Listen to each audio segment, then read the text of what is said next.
1 out of 30 passive income ideas.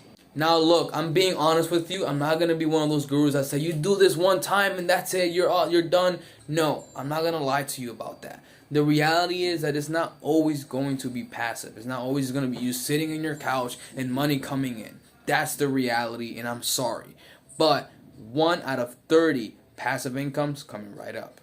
Number 1 is renting a room.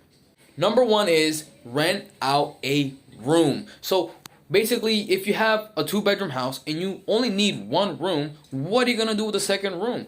Well, easy. Go ahead and rent it out to somebody else so that they can help you pay the rent, pay the bills, whatever. You say you have to pay $500 a month. Obviously, it varies on the state and the city that you live in, but most of the time it's $300, $500, $600, and mostly people like me in my age, 18, 20, that don't want to pay $1,500 because they don't have it, just to rent out a studio or a 1-bedroom apartment. They're going to happily pay $600, $500 for a room.